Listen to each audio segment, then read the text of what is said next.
where they have a musical interlude that comes in maybe once. I'll even let them push it twice. You know, when the person, like, they go through a moment and they have to reflect on what just happened. And then every fucking song almost sounds the same. Like, Michael Cera has a realization that he really likes Norah. And it's like, you see a guy on a guitar in a spotlight on stage.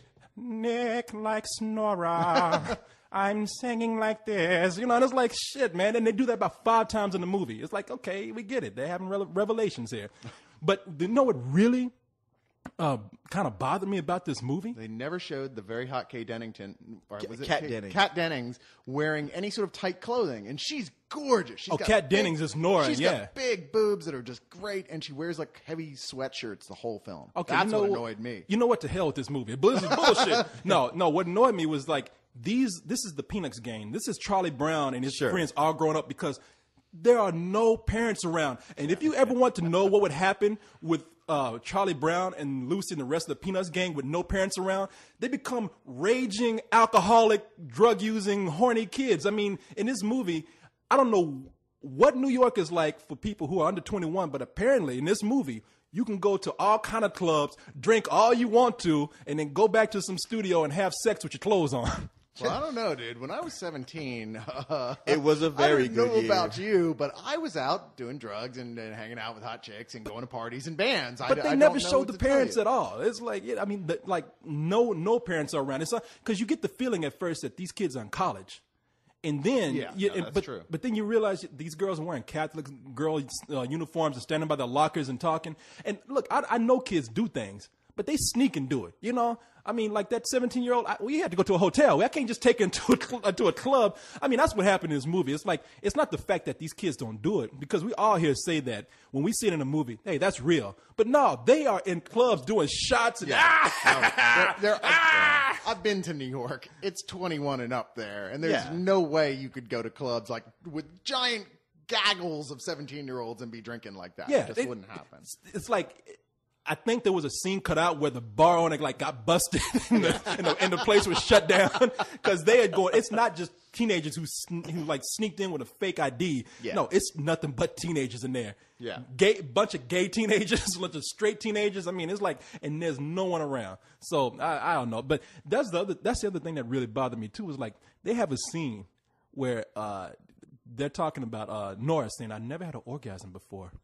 Jesus Christ. Yeah, I mean, these are teenagers, man. They're talking about sex in like the weirdest ways, and it's like, okay, the last orgasm I had was the one my dad gave me. That doesn't count. I mean, you really don't think 17-year-old kids talk about sex no, like that? No, it's not that. It's just that in this movie, there is no responsible adults around to say anything about what these kids are doing. And if they would, it would sound like wah wah wah wah wah wah.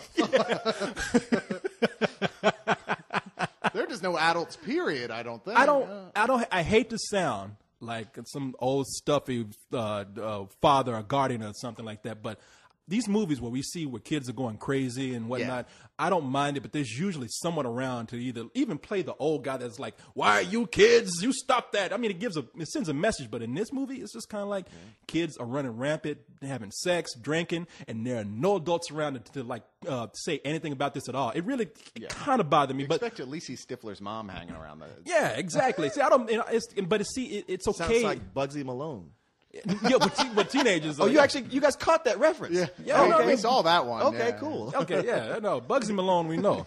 And by the way, Bugsy Malone was a gangster film where 9-year-olds had sex with each other. So no, I'm kidding, they didn't have sex, but it was all played by kids. Yeah. Ralph Macchio. I mean, not Ralph Jodie Macchio. Foster. Jodie Foster. And who was the other guy? Was it Scott Baio? Scott Baio. Yeah. That was it. No, in this movie. But what I was going to say, if you're going to show 18-year-olds having sex, then watch Zapped.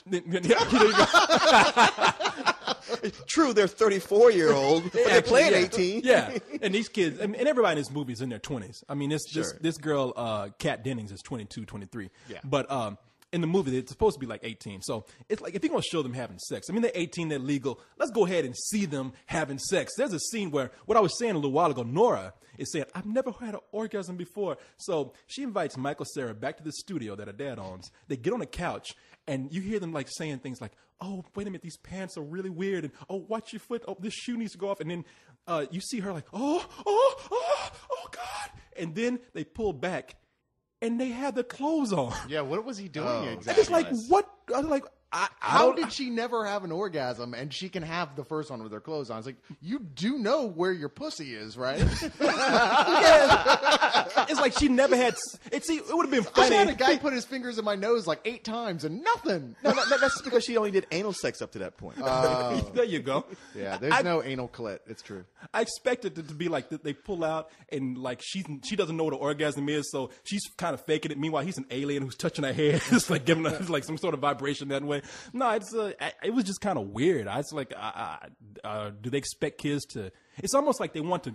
All this time, they've been showing these teenagers doing all this crazy, wild shit, and then they get to this point where they're saying, well, we want to talk about sex, but we still need to send the message by them having their clothes on. So apparently they did some hella good, what do you call it, dry humping. Right there. I mean, goddamn. I mean, Michael Cera's hips just been vibrating really good. Can't you imagine? Now, you're right about Michael Cera. That guy has got to be the least energetic and charismatic guy working today. Oh, yeah. And it's so funny. His lack of charisma is what they sell him on. It's like his charisma is his lack of charisma. I for these types of roles. Right. It's that whole irony thing all over Which again. doesn't really make you an actor, per se. You know. It's like, how can you tell how he feels about anybody? Because when he meets her, he's like, wow, Norah, yeah, you're pretty. You might make me not think about my girlfriend. And then later that night, he's like, wow, Norah, you really made me realize I made a mistake, and I really want to talk to you now. I just wanted to see somebody give him an ass beating at some point. He's like, will you fucking man up? Seriously. You're Wake just up. a little goddamn puss. You're sitting here, it's been like 6 months, and you've made 50 compilation CDs for your ex-girlfriend, who anyone can tell is pointless, useless bitch. It's like, get over yourself, all right? Well, you wonder Get a job. Yeah. Why would any girl fall for this guy? Like, much less two good-looking girls. It's like, what is it about this guy? Because he's a patsy. Because he's a goddamn musician, that's why. Okay. All right. That explains everything. And even then, they had that scene where they pulled back. It was sort of a pseudo-sex scene, but the whole time you're thinking, you hear her like moaning, but you just see him. I mean, if you pictured them having sex, it would just be him standing still and him like, yeah. Yeah. That's good right there. Yes. Well, he does the minimum amount of effort and takes all the credit. He's a bassist. Well, I tell you, I like for the crowd that this movie was meant for, I thought it was okay. I mean, I was really going between rental and matinee. For me, it wouldn't be that great, but you know me, I'm the one that considers what audience it's made for. So I know. I would give it a low rental for that audience. a low rental. Okay. I mean, I'm sorry, not low. You got me. A low matinee for that audience. And this is one of those ones you can't help but consider who it's for. And even then, I think some of them are going to go, it's just okay. So, yeah, low matinee overall. If you don't consider yourself one of those people, then, don't even really rent it. It's not really worth your time. It's some old bullshit only in the sense of, like, really, you're not going to like it, so why bother? No, I hear you. What was it? I was going to say, the gum scene, actually. That was enough to make me not want to ever see even a trailer for this again. This movie was just so kind of bland for me that I was thinking, like, wow, at least for a change, gross out humor makes this a little exciting for me. It is the only point your heart beats any faster at all, just because you're like, oh, God, why do I have to watch this shit? Damn. But and I did laugh at some characters in this. I mean, there were a few moments where I thought, okay, that's funny. But no, there were chuckles. Yeah, but that's not always enough. I still chuckle at Married with Children. That doesn't make it high quality writing. That's just not suck me what you said. Hey, wait a minute. You take that back. Season 8 of Married with Children still was firing on all cylinders. Yes.